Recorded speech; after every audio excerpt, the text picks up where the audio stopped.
keep yourselves muted as the presentation continues. Also, just a heads up, this will be recorded recorded for the Soil and Water Conservation District so they can put it on their website. And also, trying to make sure I get everything. If you had any questions, just put them in the chat box down at the bottom where it says chat there. And we will try to get to your questions at the end or throughout if they're able to. And then I'd just like to introduce Gail Prunty here with the Geauga Soil and Water Conservation District, and Zach Myers and David Sage from the Geauga Public Health. And we're here to talk, it's Septic Smart Week, so we're here to talk about septic systems. So thank you everybody for coming, and thank you guys for presenting. So Gail, take it away. Yeah, thank you so much. Thanks, Erica. Hello, everybody. So good to see you guys, friends, old and new. We're excited to be here tonight, and as Erica mentioned, it is Septic Smart Week, the third week of September every year. The Environmental Protection Agency just dubbed this Septic Smart Week as a reminder for us to take care of our septic systems. So thank you for your commitment to do that. Thank you for being here on a beautiful night. And also some exciting news. This is being recorded. So if you need to step out, or we can share with some folks that aren't able to be here tonight. But what I'm going to do is next week, Erica's going to send out a link that's going to have a feedback form, a very short survey. All you have to do is include your contact information and 6 short questions. And it'll be just a little bit of feedback for the program tonight that will help us for planning the future. And if you do so, your name will be entered into a drawing for a free residential septic pumping. So what an awesome door prize for not even having to go into the door. You can just do it here.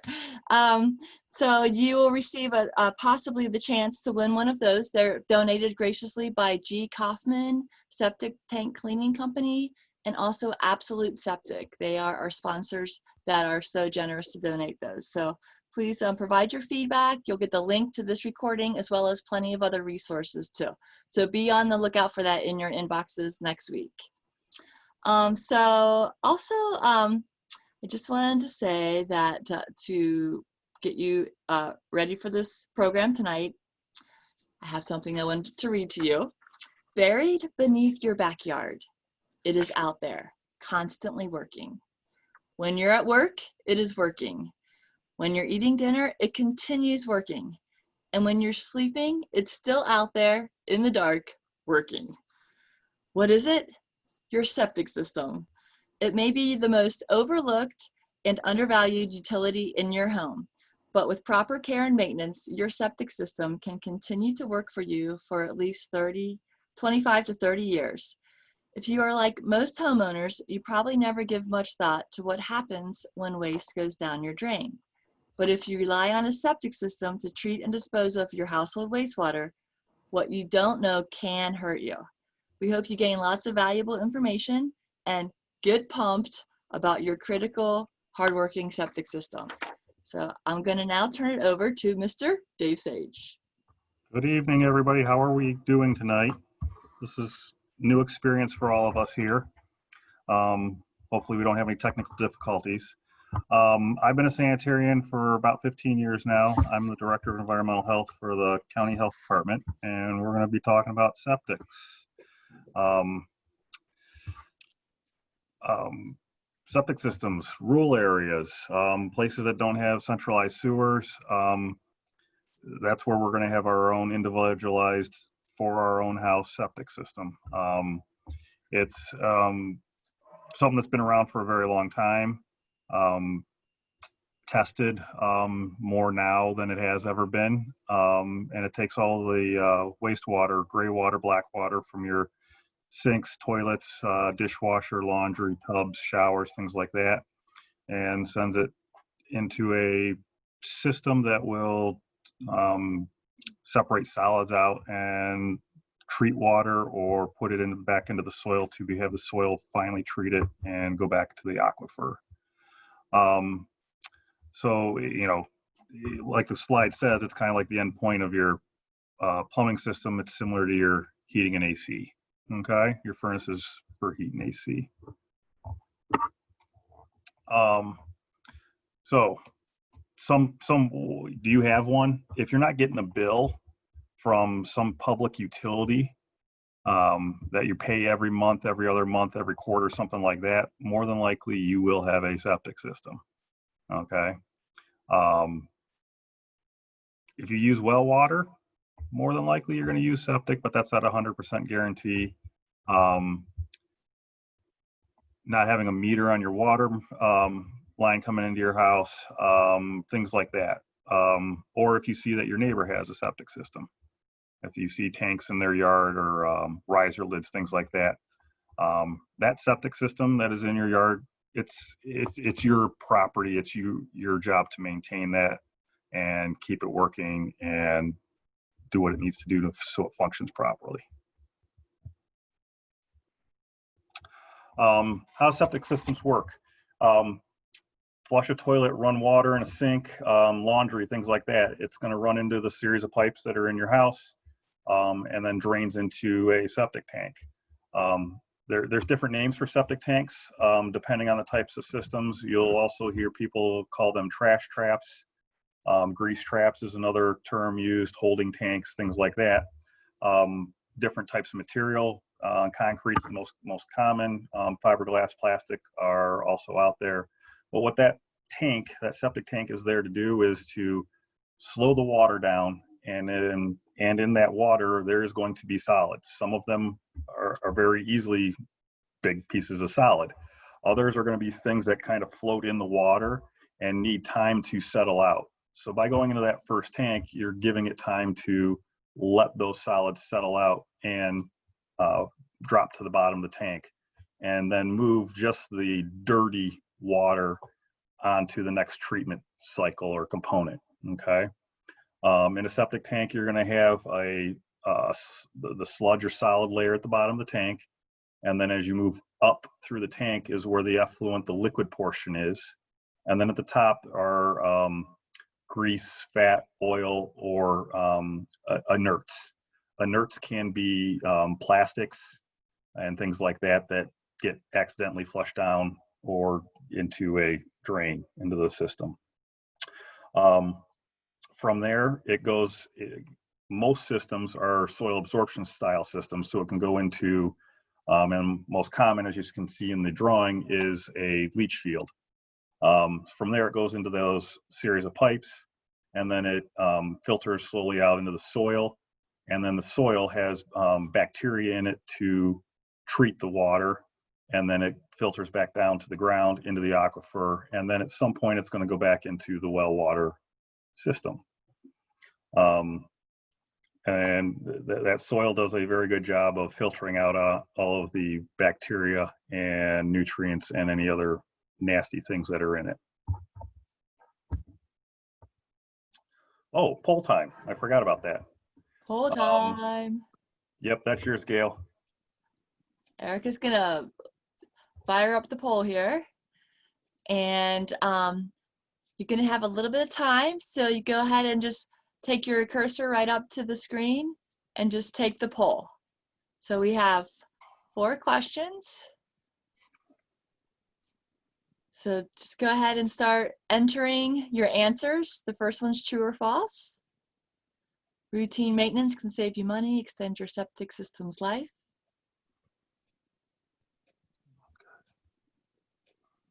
Nice, we see some activity coming in. Good job, you guys. These are just for fun questions, get you thinking about your septic.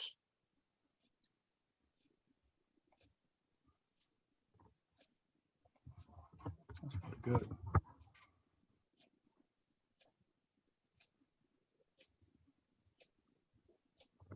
Good job, I'm impressed so far. Yeah, it's really good.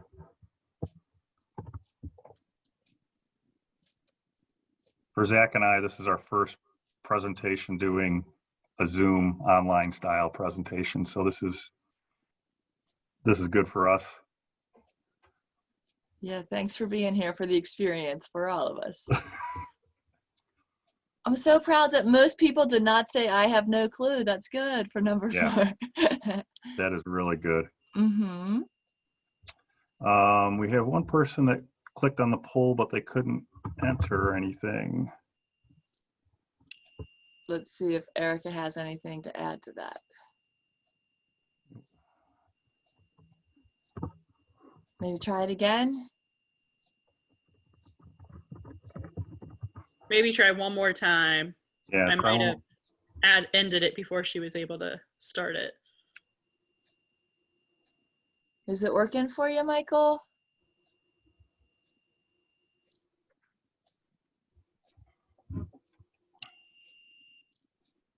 Ooh, Lisa just pumped her septic a couple days ago. Good job, Lisa.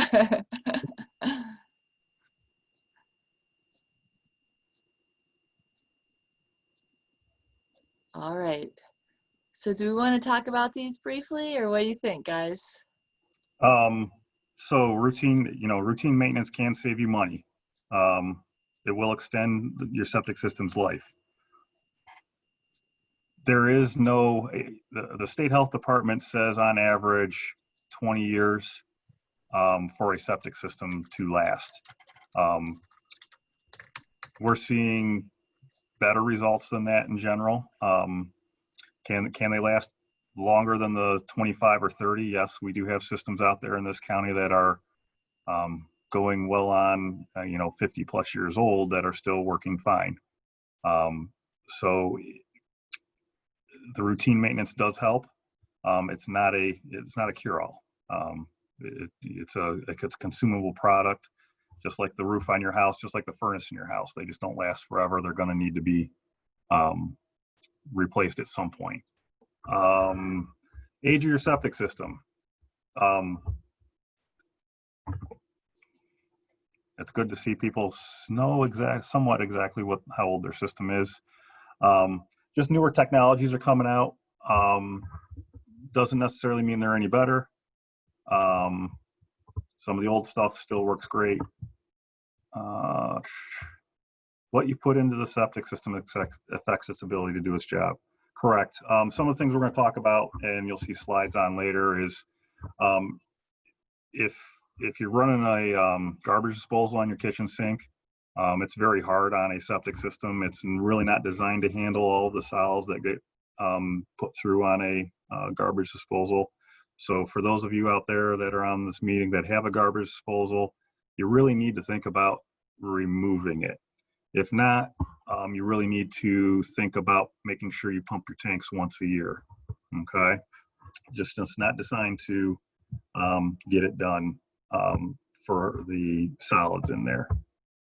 Pumping wise, is it once a year? Is it every 2 years? Is it every 5 years? It kind of depends on the usage in the house, and that's kind of based on the number of occupants. When you look at the cost of pumping, is it $170 for a 1,000-gallon tank? Is it $250 for a 1,000-gallon tank? If you're doing it every 2 years, you divide that by 24, it's not that bad of a payment per month. When you consider, sewer bills are roughly $60, $70 a month at times in Geauga County. So it's not that big of a price to pay pumping your tanks every couple of years. The more people you have using the system, yes, you need to pump it more often. So Dave? Yes. We do have a question. If someone is not sure how old their septic system is on their house, is there a way that they could find out?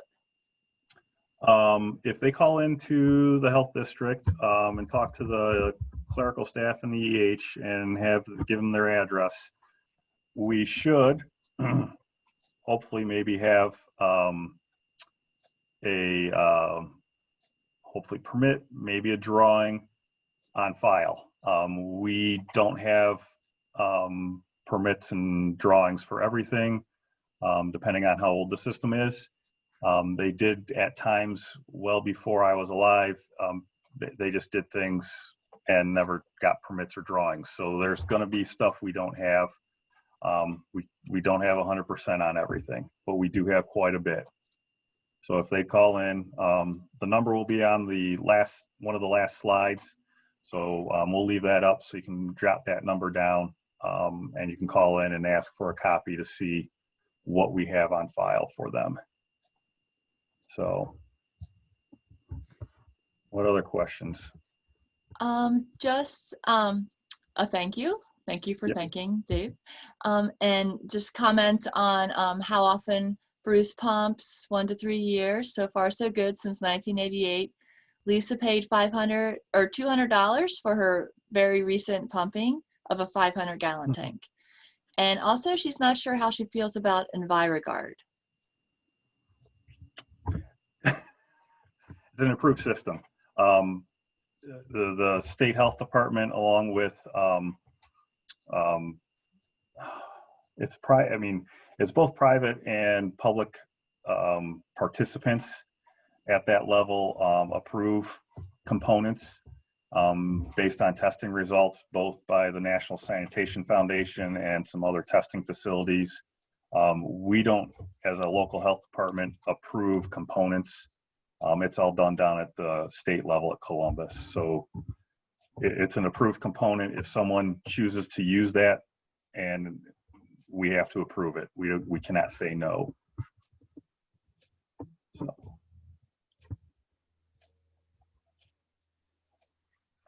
I see another question. Is sludge normally in the sand filter? No. No, it should not be in the sand filter. One reason that it might be in the sand filter is using too much water too quickly in a house, overloading the system at one time. The story or the anecdote is, you wake up in the morning and, you have a few showers, you start laundry, maybe run the dishwasher, one load of laundry is done, you start another load. And in the first 3 to 4 hours of the day, you've used anywhere from 200 or so gallons or more. And it just can't handle that much water in that short a time frame. So it will push solids from one compartment of the tank to the next. And then, yes, you can see them in the sand filter because it'll push them out that way. So one of the maintenance things we tell people is spread out your water usage over the whole day. Even with high efficiency washers that roughly use 30 gallons on some of the heaviest loads, if you're doing back-to-back loads, that can add up fairly quickly. So spread your laundry out. Do a load in the morning, wait until sometime in the early afternoon to do your next load, and then do another load in the evening. Don't wait until one day to do all the laundry for the week. The system just will not like it over time. Other reasons why for pushing sludge, maybe not pumping that trash trap enough. Could have gotten an upset stomach because inside what's usually going on before that sand filter is an aeration unit.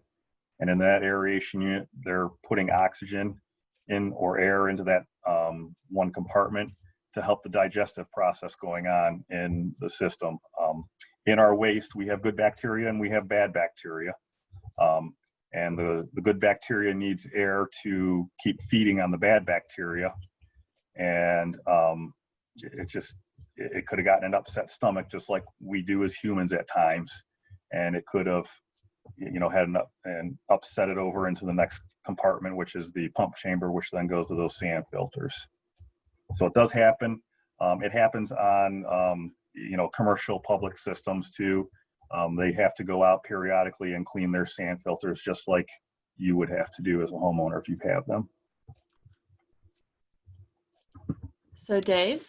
Yes. I know that we need to continue moving forward, and I wanted to let people know that we will have time at the end of the presentation to answer questions, and also there will be a lot more information in the presentation, so I want to give Dave the chance to continue moving forward with this.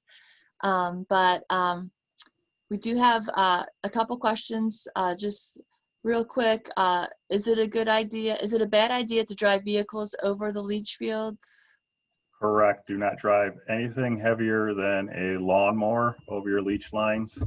And with that being said, a riding lawnmower when early in the spring or later in the fall when we have either snow melt and rain in the spring or heavy rains in the fall, you may not be able to get on it and you may need to let it grow and wait until it dries out. But when it's really wet out there, you don't want to be on it with anything. And then again, you do not want to drive your car, small farm tractor, things like that, four-wheeler, anything like that. You do not want to be on top of that leach field or absorption component with something like that. Zero-turn mowers are probably kind of the max weight, if to give you an idea of size perspective. Okay, well, let's just move forward and then we'll get to some of these questions in a little bit if that works. So we can answer them throughout the presentation. Okay. On-site soils is Zach now. Awesome. Hey, so my name is Zach Myers. I'm a registered sanitarian here with Geauga Public Health. I've been here for a little over 4 years now.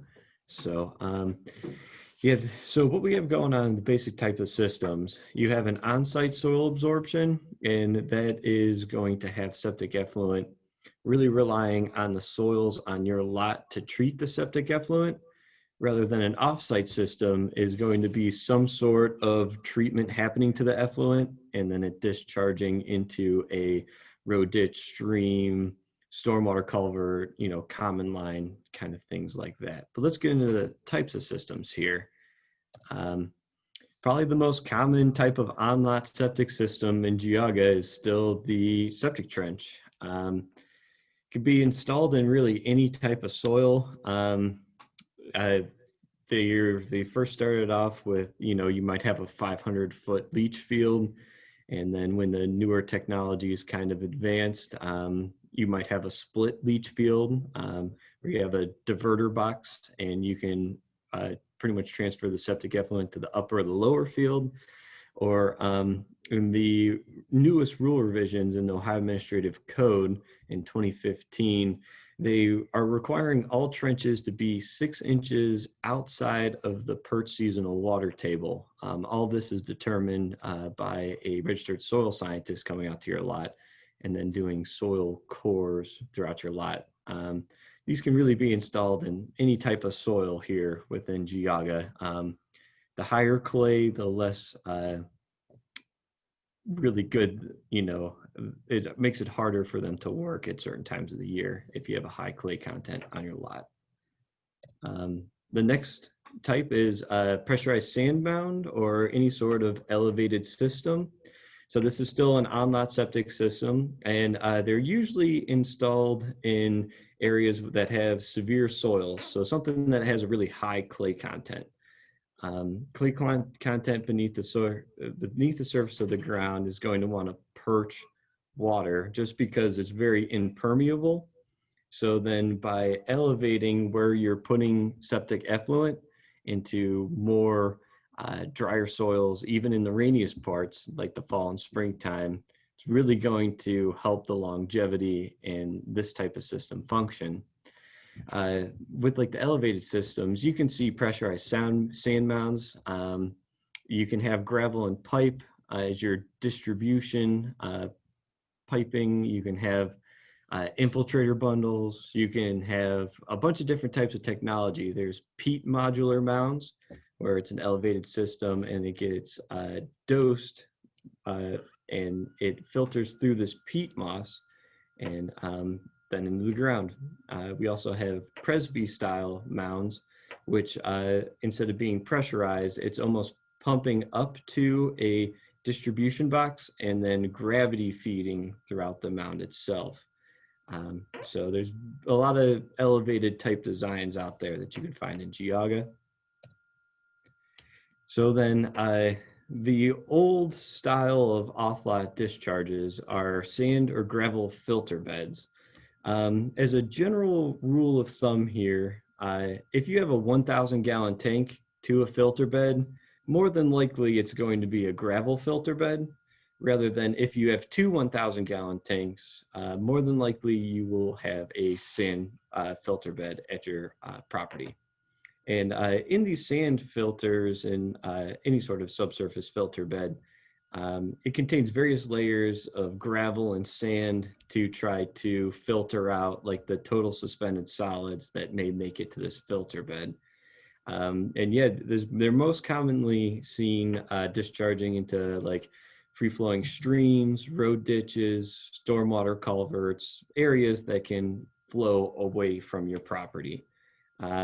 This type of system is no longer approved to be installed for a discharging system. Then kind of getting into it, kind of relating to the one question that we had earlier, after the sand filters came the NSF Class 1 aeration units that had surface sand filters.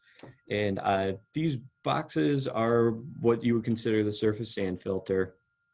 And a lot of these types of systems had an aeration component prior to the sand filters. And then there is a tertiary treatment component a lot of times, like a UV light or a chlorination contact tank, and then chlorine neutralization tablets. And this is just to kill any sort of bacteria that doesn't get treated out through the aeration process or filtered out by the sand filters.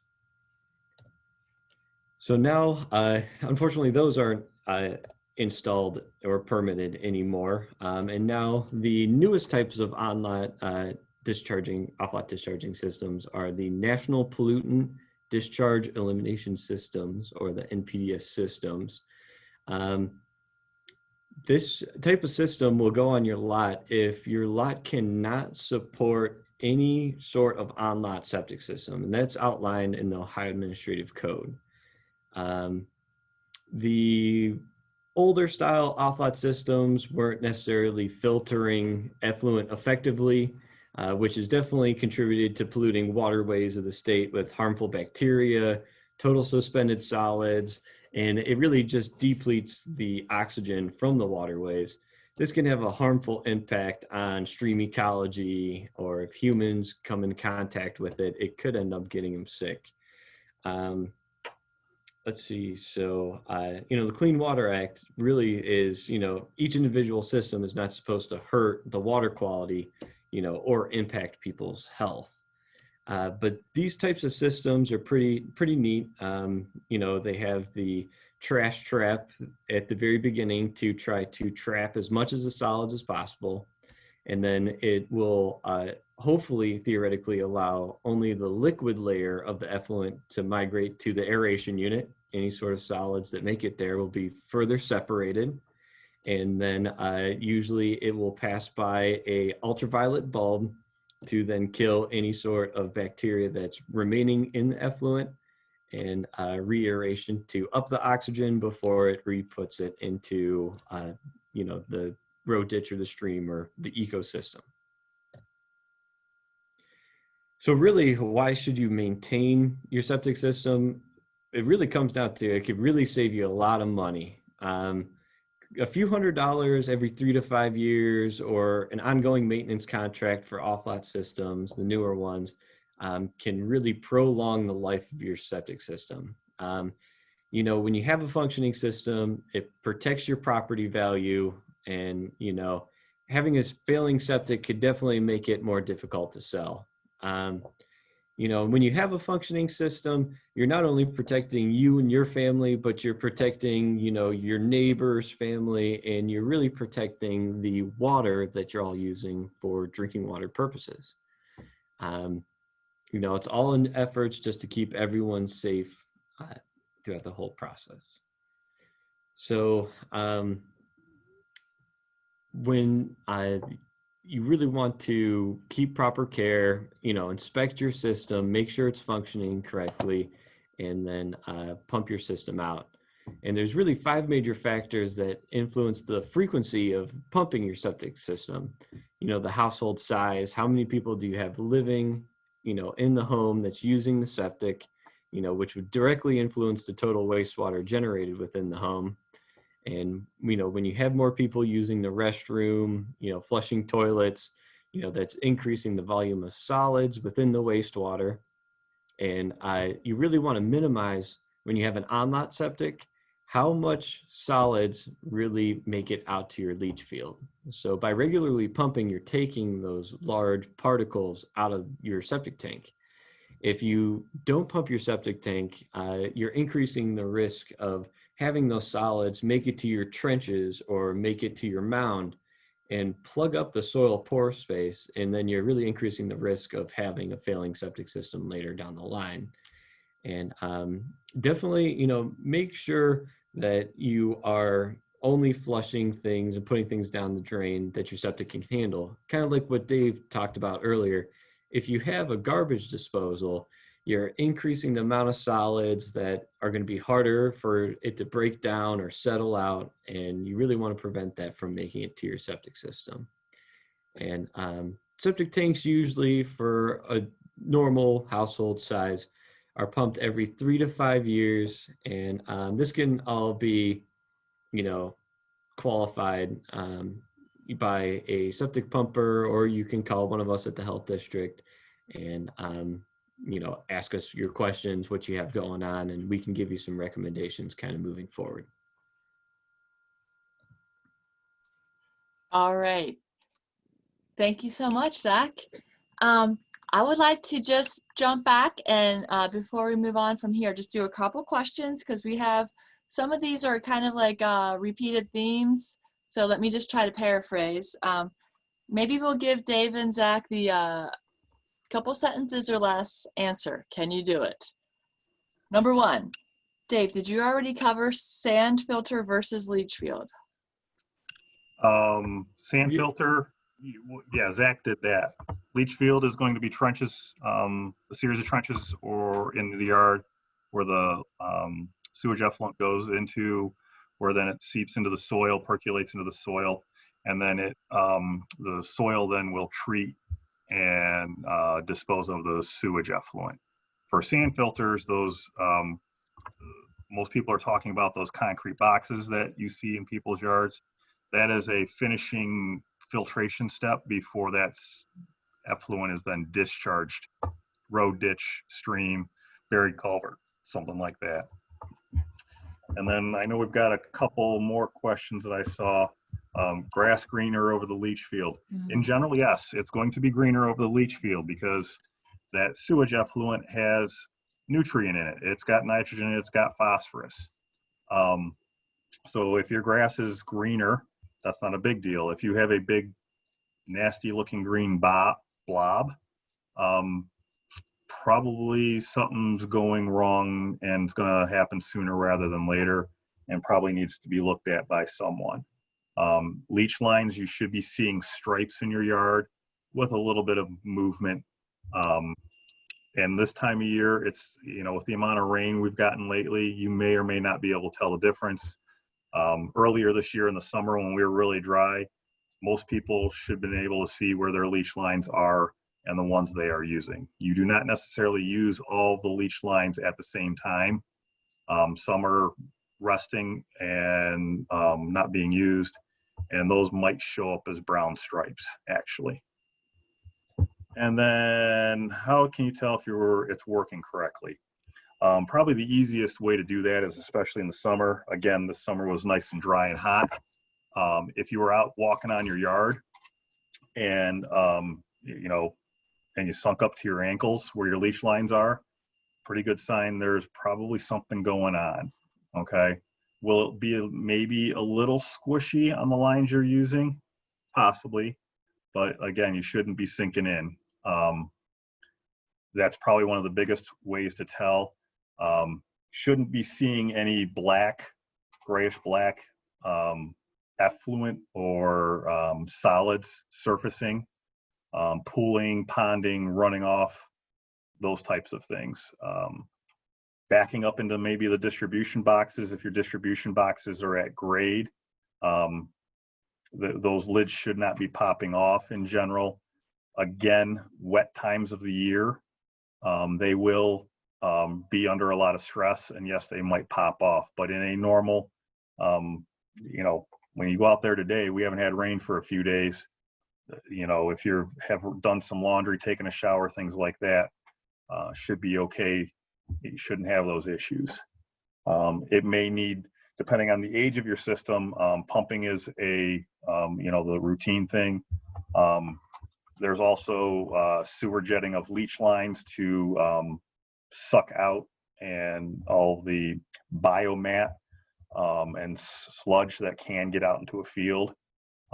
Replacing distribution boxes because they do break and or break down over time, and giving them a clear path for sewage effluent to transfer from box to box to get to each leach line. Those are some ways to be able to tell that you have a working or maybe not working so good leach field. I know there was another question that I saw. I have one from Mary from a while ago. Okay. She said her system was installed in 1997 with two 1,000-gallon tanks. There've only been 2 people using it, and it was pumped in 2017 and put on a 4-year pump cycle. Can you tell them how to access if the system is functioning well and whether this pump cycle makes sense? So from 1997 to 2017 pump cycle, that's 20 years. Now they're put on a 4-year cycle. Is that feasible? That might be. You know, if you want to get technical out there as far as homeowners, you can go Google sludge judge. It is a clear tube with markings on it, and you can take your septic tank lid off and put this clear plastic tube down into your septic tank, and it will bring out a column of what is in that septic tank. And in that column, you'll see the sludge layer at the top, the liquid effluent layer, and then the solids at the bottom. And there's markings on that sludge judge to say you have 12 inches or 24 inches of whatever, okay? That's one way to do it. As a homeowner, most people don't do that. You know, they go with what their pumper is recommending for 2 people. That might be every 4 years. Every house is different, okay? My wife and I might be 2 people living on a septic system, and we still might have to pump it every 2 years versus every 4. Don't wait 20 years though. I do know that one. Okay, great, thanks. I think you're going to be talking about water softeners in just a little bit, right? So we're going to hold off on that question. Well, they're for a asking minute. if you should drink well water that has from a water softener. It's a personal preference on that one. It does. I mean, softened water has salt in it. So if you have salt issues and or blood pressure issues, you may want to talk to your doctor, but in general, that's going to be a personal preference if you want to drink it. All right. Well, do you think I should move forward at this point? And we're still going to have some time for questions at the end, but we're just going to get through the next segment. Yep. And then, Sure. Does that sound good? Okay. So we're going to try to show you something exciting here.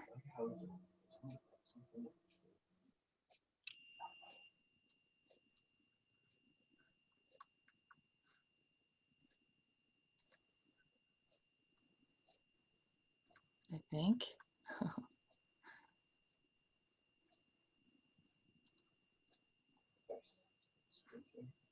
No, there it goes. Better?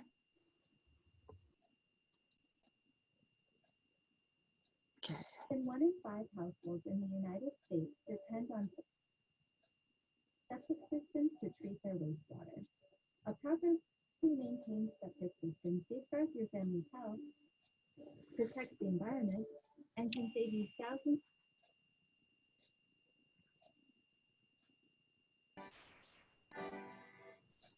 Are they sharing the screen? Oh, I can't. no. Yeah. Is it not working? It knocked us out. Hang on, friends.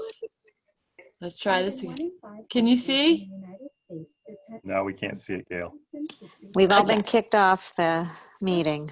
clean septic systems safeguard your family's health, It says it's protect the paused. environment, and can save you thousands of Everyone's still in the meeting. It's just it was What can I do? Gail's home Zoom screen. Okay, well, let's just go back to Zach. I apologize about that. We were trying something new tonight, trying to get some videos.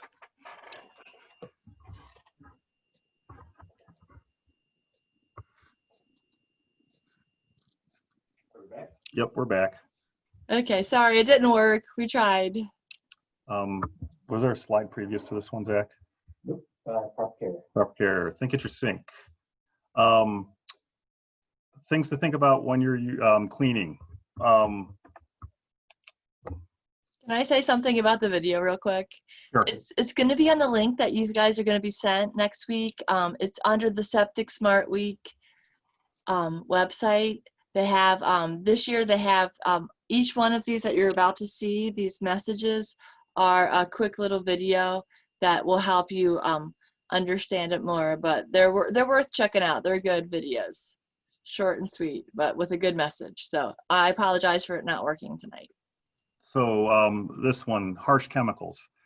Be mindful, and this is going to apply, we'll go to the laundry on this one too. Be mindful of using bleach. Use the recommended amount and try to use less than the recommended amount for that. There are times you're going to have to use bleach. It's just the nature of life, okay? But try not to use it. I always throw my mom under the bus on this one.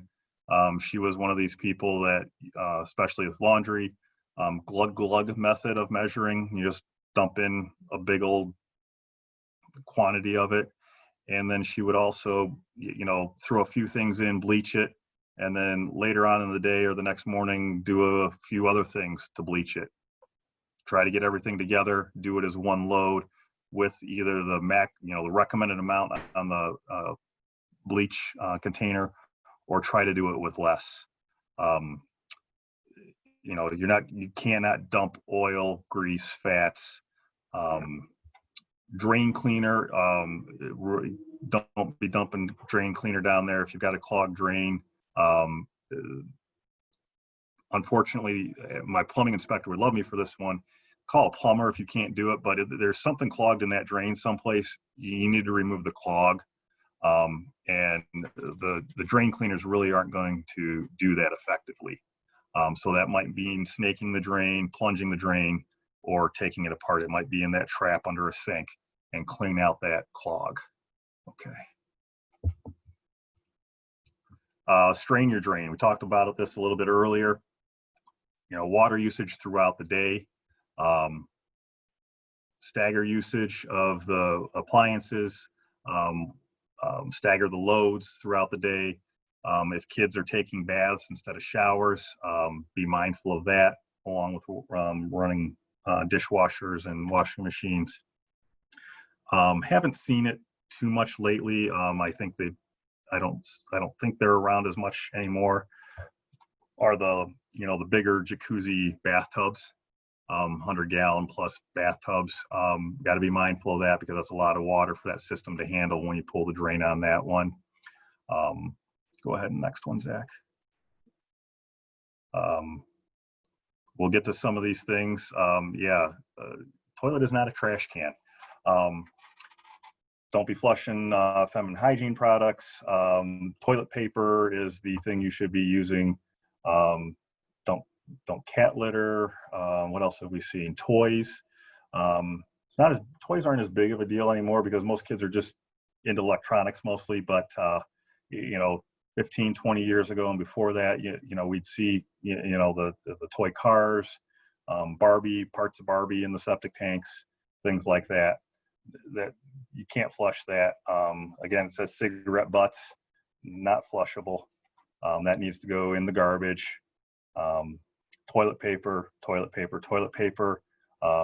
Flushable wipes, no. These things that say they are septic safe and biodegradable in a septic system, no, they are not. They do not biodegrade like toilet paper when they get into that tank and with the water, okay? Aha.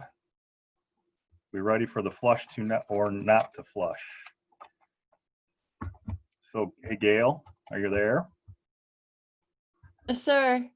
If we look down correct at the bottom, the reactions, Yes. okay.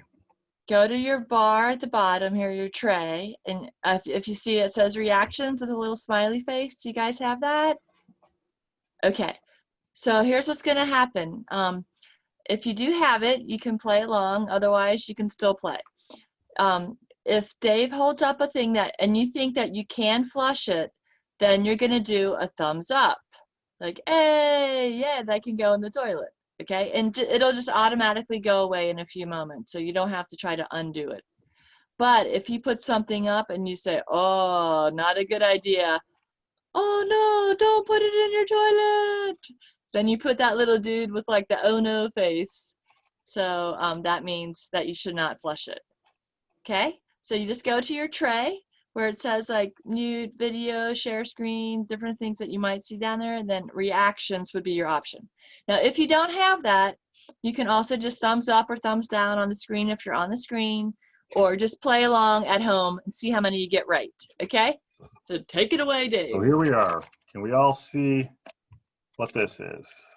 Should we flush this or should we not flush this?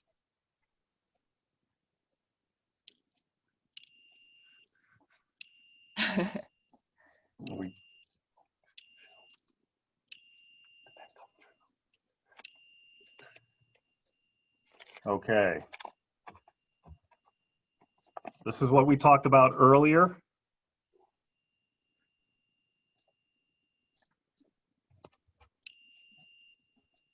See how it says flushable wipes? Not a good thing, guys. What? Nope.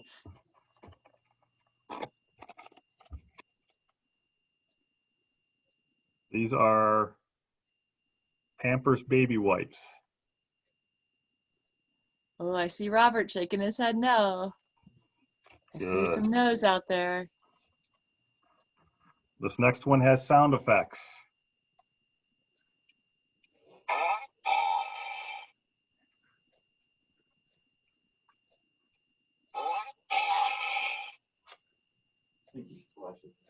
I think you should flush it.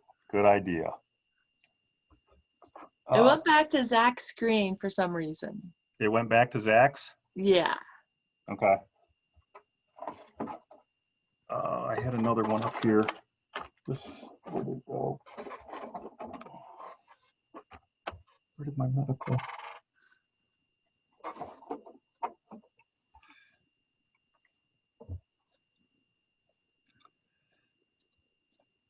This is a generic bottle, but it's medication. Should you be flushing any of your medication down your septic system?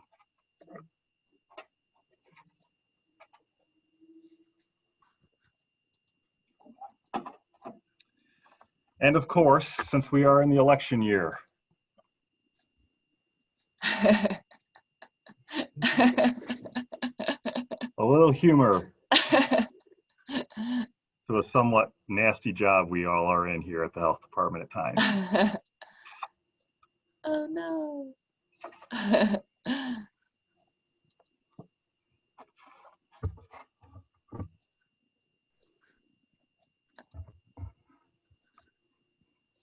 Medication, no, okay.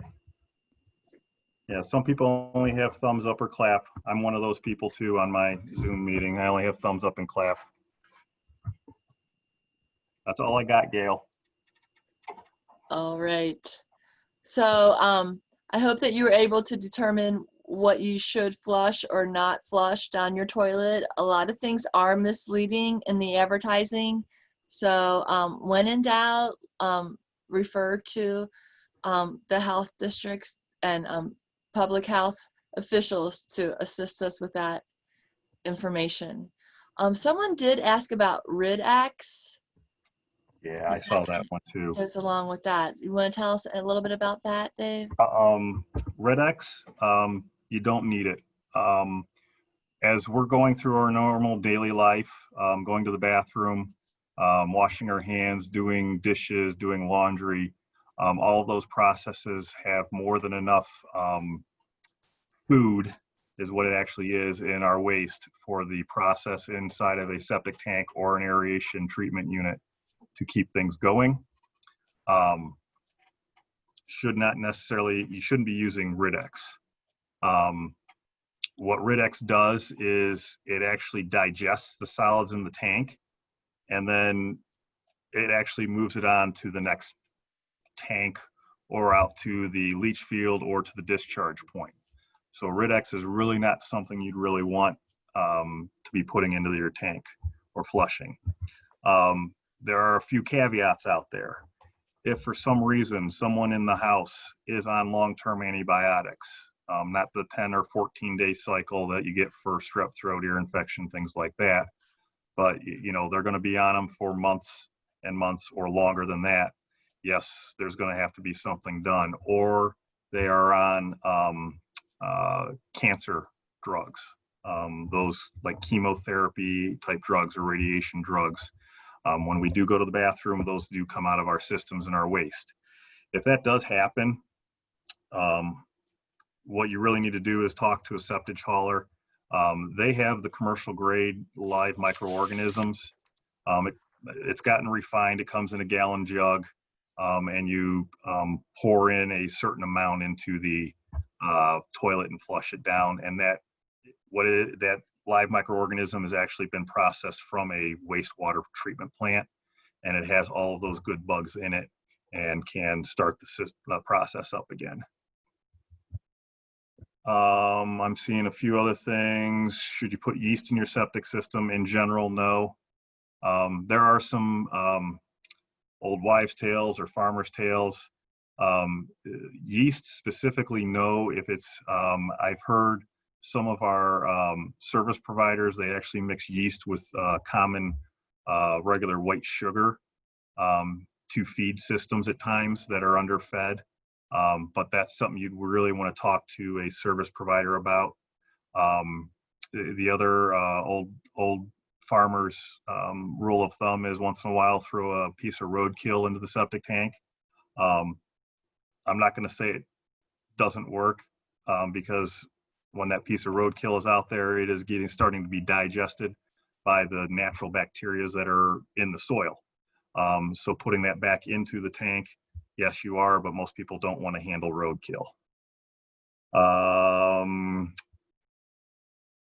Do you recommend any types of toilet paper or any type we shouldn't use?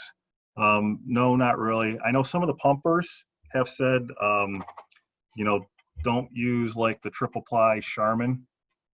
I've seen people use it and it's not been a problem. Whatever you can afford, whatever is comfortable for you. I know I'm not a fan of the sandpaper Scott's tissue that is out there, or the generic brands.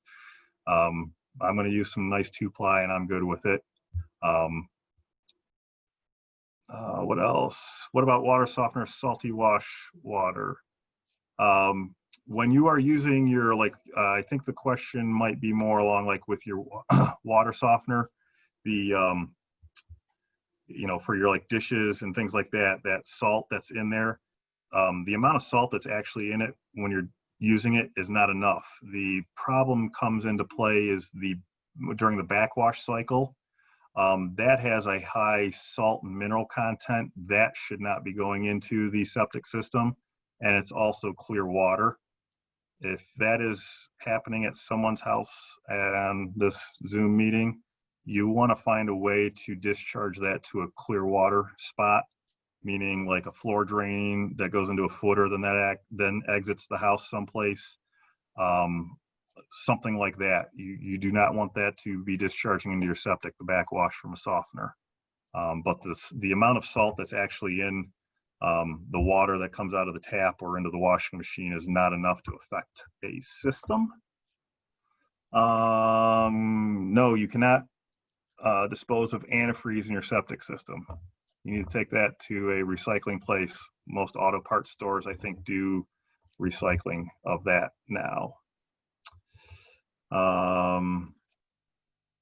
We've had trouble with Cottonelle Ultra in our previous septic system.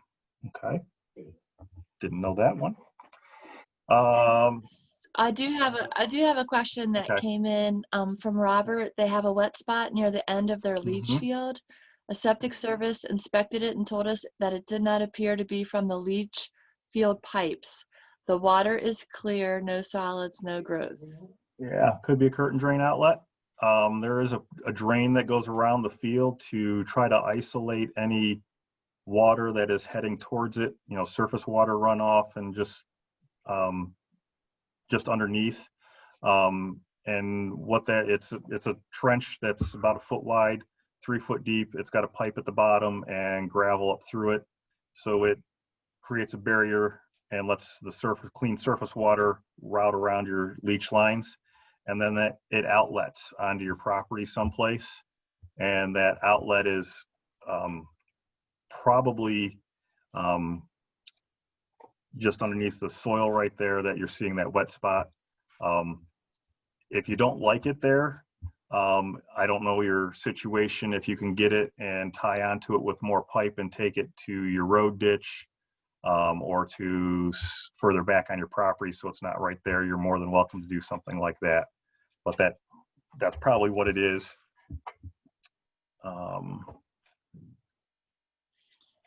Okay, so let's do 2 more questions if that's okay. And then we'll just finish the PowerPoint because we are at 7 o'clock right now. So we wanted to really try to wrap this up. So we're gonna answer 2 questions, finish the PowerPoint, and then we'll open it up for questions for those that can hang out a little bit longer. Does that sound good, everybody? Okay. Okay, so is there a certain laundry detergent to use that does not harm the system? Again, in general, no. If you do have an aeration system, I do know Tide laundry detergent has quite a bit of, they're called surfactants in their soap and their laundry detergent, which make the soap bubble more, give you more suds. And then if you add air to that, you can get a lot of suds. So you might be mindful of that if you have an aeration unit. It could make at times you could see suds bubbling out of your tank lids if you've used especially more than the recommended amount. And even if you do use the recommended amount, that can be a problem with Tide. Other than that, you should be able to use most any laundry detergent out there. Okay, if they have high ammonia, city water coming in, septic going out, can this do that? Should not do that. City water is treated. For high ammonia, more than likely you're having a discharging system under the NPDES permitting. So during, when you're having that system serviced, pumped type things, they may need to pump the entire system and clean the entire system. That makes it a little bit more expensive, I know, but they need to get in there. And because of the tank, things are just getting held in the tank and they aren't getting, again, processed correctly, and you're getting a regrowth or renitrification of any waste left. So when they pump and clean, you might not just have to pump that first trash trap portion. They might need to pump every component periodically, and they might need to actually, wash it out with clean water and pump all of that material out too. Awesome. Maybe we'll just move forward a little bit and then Go ahead, Zach. wrap it up. You want to shield your field. Someone asked about cars. Livestock is another one. No, you can't be pasturing horses, goats, chickens, pigs, cows, things like that.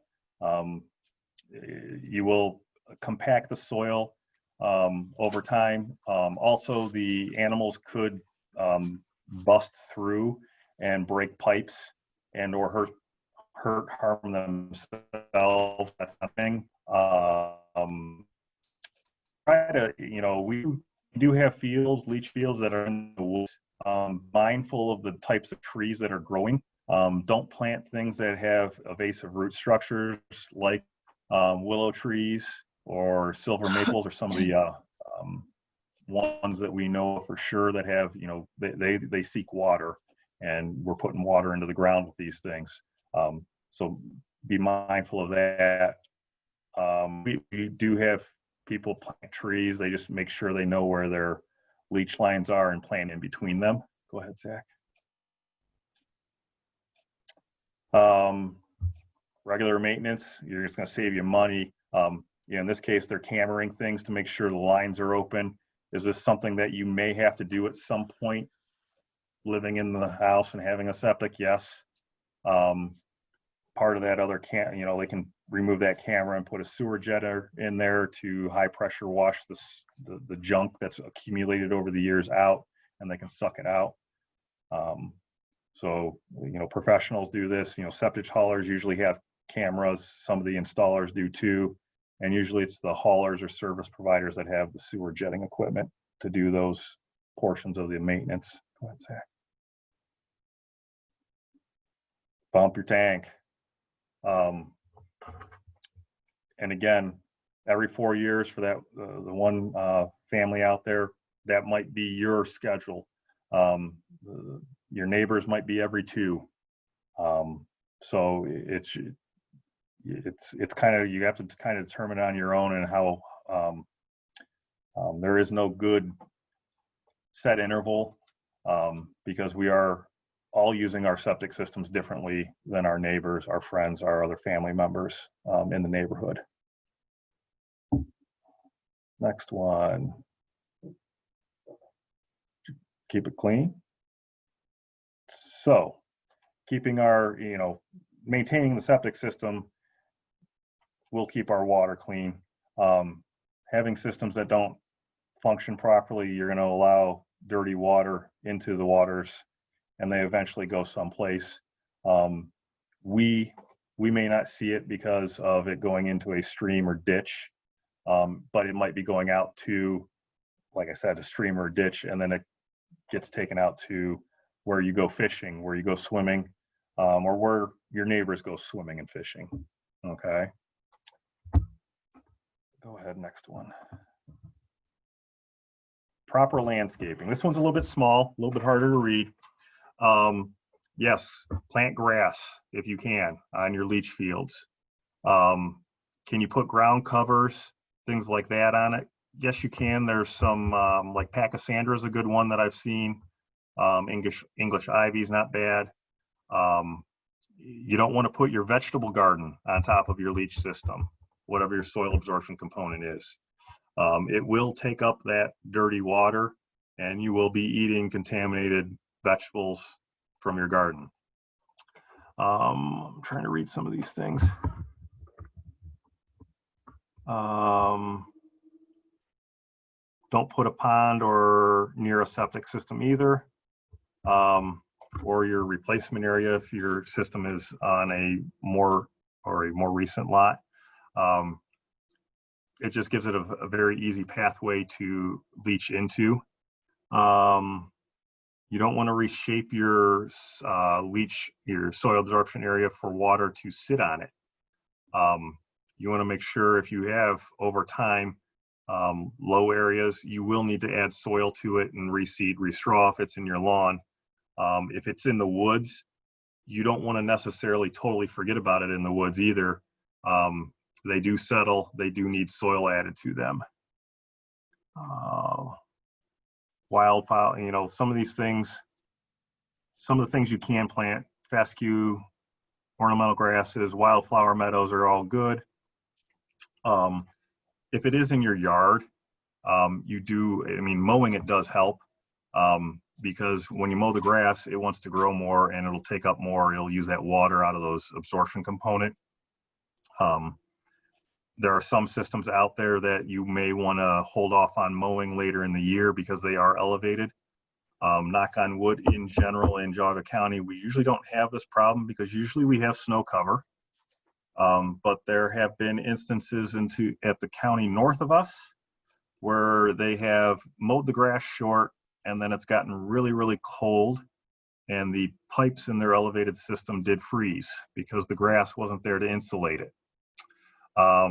So if you do have a more elevated system, keep that in mind. You may want to leave, if your last hypothetical cutting of the year is the end of October, beginning of November, you might want to stop cutting the grass on that elevated component, maybe mid-October, maybe beginning of October. Let the grass get a little longer, create a little bit of insulation barrier in case we get a winter where it's really cold and we have no snow.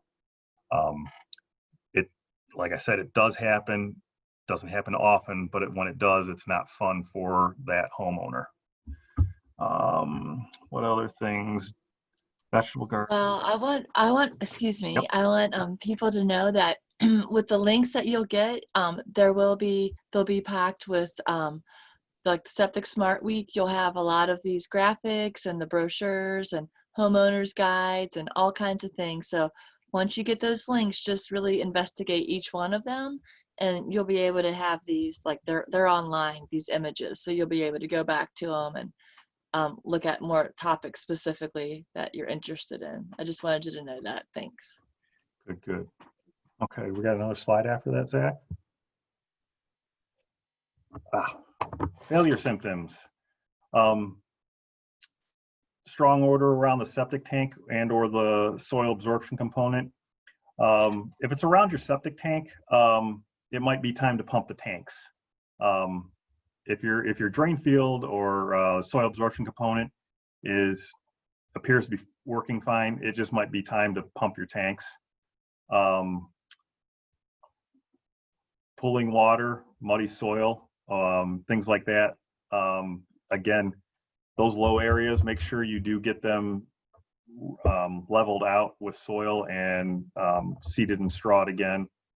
The bright spongy, when we said spongy earlier, if you're walking out in it and you're sinking into your ankles and it was August, yes, there's probably something going on. It needs to be looked at. Water backing up into household drains, that's probably the biggest sign. You flush the toilet and it doesn't go anywhere. Not a good sign. When you have those things, make sure you call someone to take a look at it sooner rather than later, because getting it sooner is going to save you money in the long run. Next one, Zach.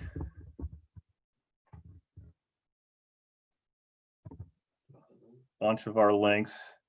I think Gail said this will become, it'll be coming out with your stuff. Yeah, you can just move forward. Yep. Third week of September every year. We try to do this during Septic Smart Week. It doesn't always work out, but we try to do this, some type of presentation around this week or during this week, so we can keep people informed.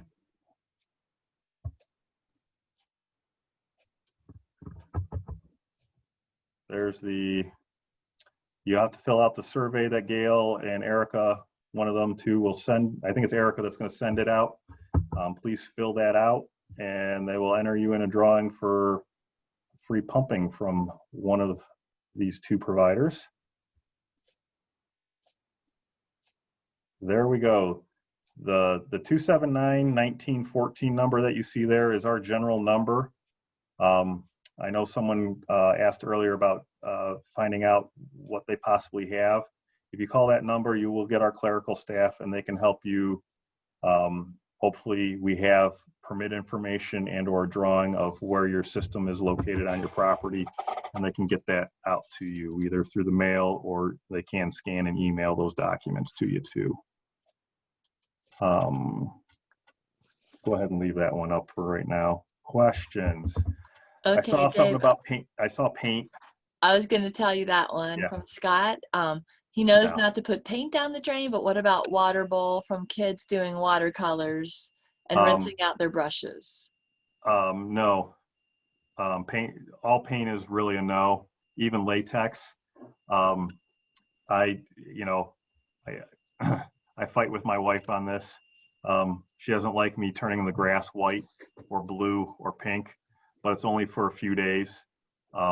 It's better to put it out there. If you put it into your septic system, it will stop the process that's going on inside that septic tank, and it will really stop the process that's going on inside a aeration tank. So do not put paint down or drywall mud or any stains. Okay, if someone has 2 fields, how often should they switch? We just do a general every 6 months. Can you do it depending on how much water you're using? Can you go once a year? If it's 1 or 2 of you, you might be able to get away with that, but we just in general say twice a year, every 6 months. Easiest way to remember that is when you move your clocks back in the fall and again in the spring, you go out and switch between your 2 fields. Easiest time to remember to do it is when you switch your clocks. It's always a good idea too to be on your upper field, the most upslope portion of your yard during the winter times of the year. So like late fall through the winter and then into early spring. And then once the rains stop in the spring, switching it back to the lower field, the more downslope side during the drier times of the year, just to help everything absorb. Awesome. Okay, so Michael wants to know, should there be water in distribution box number 1 overflowing into distribution box number 2? Yes, that is correct. That's the way it's supposed to. The way it works is on most leach fields, you're going to use the uppermost line in each field first. And once it's full, it is going to spill over that elbow into the next box to the next line. And once that line is full, again, it'll fill back up into the box, spill into the elbow, go to the next box or line.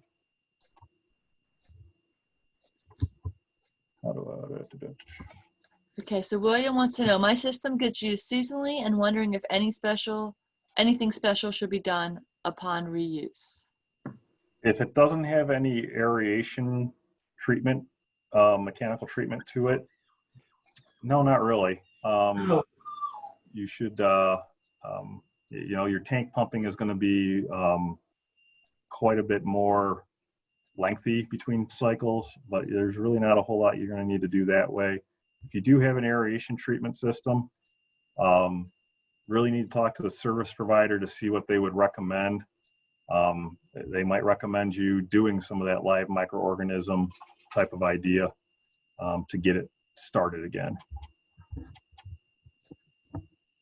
And just real quick, Julia wants to know about no paint, but what about just washing paintbrushes? Nope, can't do that either. You can't wash your paintbrushes out.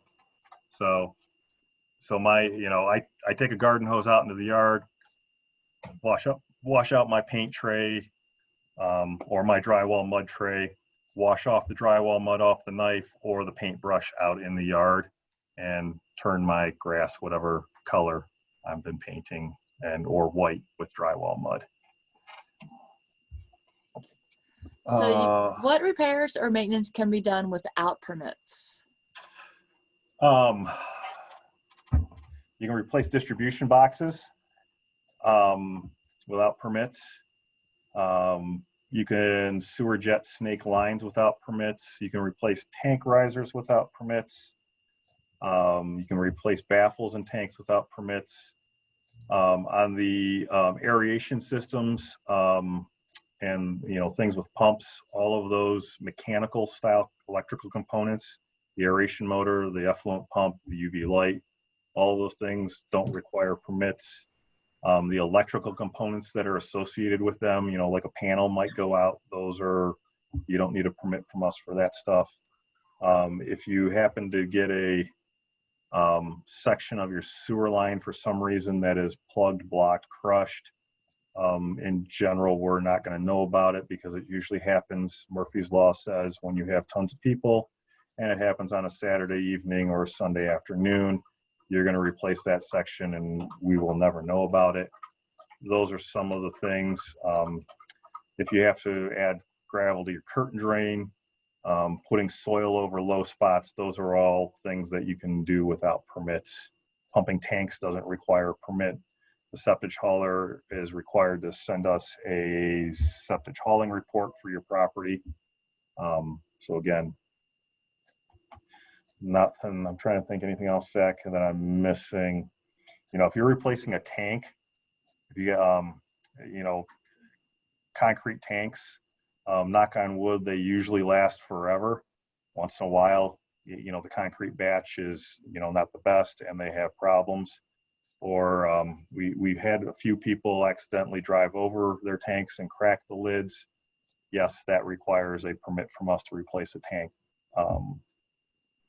If you're adding more soil absorption component to the system, yes, you'd have to get a permit from us for that, or replace the entire system.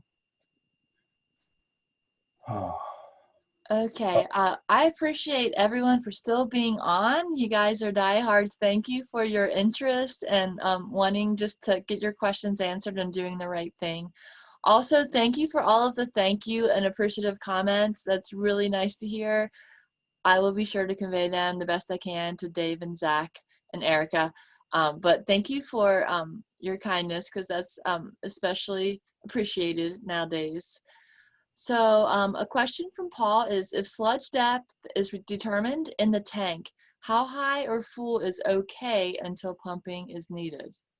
I think on a typical 1,000-gallon tank, I don't think you want more than 24 inches on the bottom of the tank. So if you have a sludge judge, or you can use a stick, and you can mark the stick with a pen as far as when you hit through the layers, but it shouldn't be more than 24 inches thick. Yes, we have gone out on systems where you could actually walk and stand on the inside the tank and you would not sink. It is that thick and solidified. It might be worth noting, not to change the subject from your gross topic there, but we do have the wife of the gentleman that invented the Tyler table with us tonight. Tammy's here. And also, I just got a note that Ben Fisco is also a participant or attendee tonight. And he says, thank you so much. Over and above your job requirements, good for all of you. And he invented and patented the sewer jet many years ago. So this is a rock star cast. Thank you guys. We got good things going on. I just saw the other one. Thank you for the info. Glad to say Septic Smart is not a waste of my time. I like that one. Neil, thank you for being part of the movement. Yeah. Why we're all here. We know that clean water is everyone's duty. Oh, keep them coming. Keep them coming. What else? We got Erica going. Erica, say a few words. It doesn't take much to make me laugh. Oh. Okay, for all of the folks that have really hung on to the very end, maybe they deserve to see your special pen. Oh, my special pen? Gail was nice enough to give Zach and I this. And it says, it happens. Kind of a good summary of tonight's program. So this is not what you want to see happening at your house. Well, thank you so much, guys. Thank you to the Geauga Soil and Water Conservation District, Gail and Zach and Dave from Geauga Public Health. Really appreciate it. It's a great partnership to have with the library, and also completely off-topic program that we also have coming up at the library soon. On October 6th, we have a virtual program, Bloody Corner and Beyond, Cleveland's Prohibition-era mob bosses, on October 6th at 7 o'clock. And you can register for that at geaugalibrary.net. Nice. So anything else you guys wanted to add before I end the meeting? No, I just wanted to thank Erica and Geauga West Library for managing this program and making it possible. And thanks everyone for being here this evening. And we'll be together again someday, but thanks for now. Thank you, everybody. Great, everybody have a great evening. Thank you. Thank you. Bye.